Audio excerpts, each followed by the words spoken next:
Selamlar. Kanalıma hoş geldiniz. Bugün, Sibirya'nın kaskatı donmuş topraklarında, binlerce yıllık bir sırrı gün yüzüne çıkaran, zamanın ötesinden gelen bir kültürü ve onun inanılmaz mezarlarını konuşacağız. Pazarık kültürü ve donmuş kurganları. Bu, yalnızca arkeolojik bir keşif değil, aynı zamanda bize, milattan önce 5 ve 4. yüzyıllarda, Altay Dağları'nın çetin coğrafyasında, at sırtında yaşayan, sanatkar, savaşçı ve ritüelleriyle büyüleyen bir halkın, yani pazırıkların, donmuş zaman kapsülü içinde saklı kalmış hikayesini sunan nefes kesici bir serüven. Hazırsanız, gizem perdesini aralayalım ve buzun altındaki bu büyülü dünyaya doğru yolculuğumuza başlayalım. Sibirya'nın güneyinde, Rusya, Kazakistan, Moğolistan ve Çin'in kesişim noktasında yer alan Altay Dağları, sadece muhteşem doğasıyla değil, aynı zamanda barındırdığı tarihi hazinelerle de meşhurdur. İşte bu sarp ve yüksek dağlık bölgenin Pazarık Vadisi'nde, arkeoloji dünyasını sarsan o benzersiz buluşlar yapıldı. Pazarık kurganları. Kurgan, Türkçe'de koruyan, korugan anlamına gelen ve yığma-tepe mezarları ifade eden bir terimdir. Pazarıklar, ölülerini bu devasa toprak ve taş yığınlarının altına inşa ettikleri, karmaşık yapılı mezar odalarına defnettiler. Ancak bu kurganları diğerlerinden ayıran, onları donmuş mezarlar haline getiren şey, bölgenin iklimi ve uygulanan dahiyane bir mimari teknikti.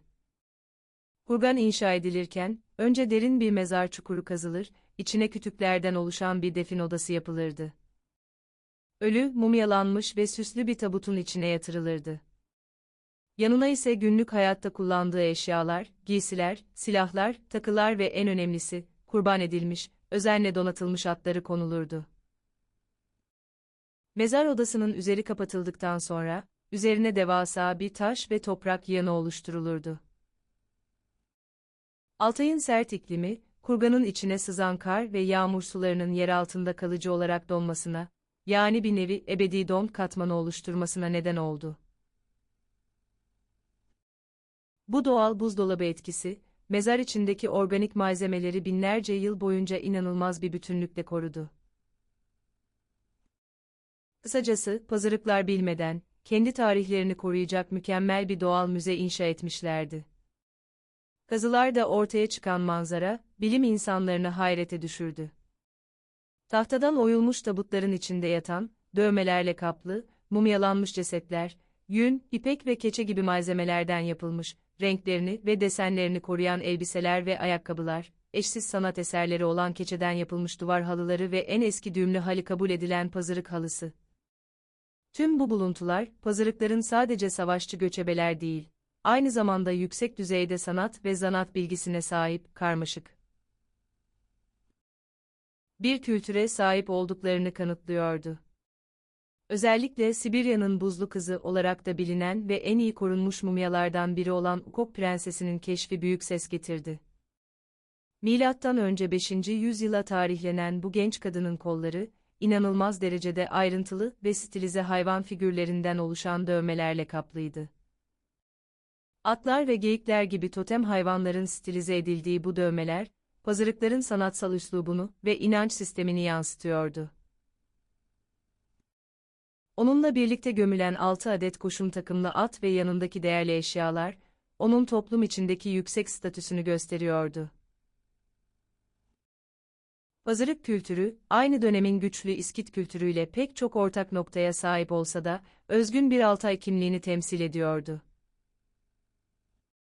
Onların sanatındaki ana tema, özellikle at koşumları, keçe ve ahşap eşyalarda karşımıza çıkan, yırtıcı hayvanların ve efsanevi yaratıkların birbirine girdiği, dinamik bir üslup olan hayvan üslubuydu. Bu üslup, göçebe yaşamın vazgeçilmezi olan hayvanlarla kurdukları derin bağ ve mitolojik dünyalarını yansıtıyordu. Pazarık kurganları ve donmuş kalıntıları, bize sadece arkeolojik nesneler değil, aynı zamanda o dönemin sosyal yapısı, giyim kuşamı, ölüm ritüelleri, inançları ve hatta kullandıkları bitkisel maddeler hakkında eşsiz ve canlı bilgiler sunmuştur. Bu donmuş zaman kapsülleri sayesinde, milattan önce 1. yılın ortalarında, Bozkır'ın ortasında gelişmiş, görkemli bir medeniyetin nefesini hissedebiliyoruz. Pazarıklar, Sibirya'nın buzul sessizliğinde, kendi görkemli hikayelerini fısıldamaya devam ediyorlar. Onların gizemi, modern bilimin imkanlarıyla her geçen gün biraz daha aydınlanıyor ve insanlık tarihinin bu önemli bölümünü yeniden yazmaya devam ediyor.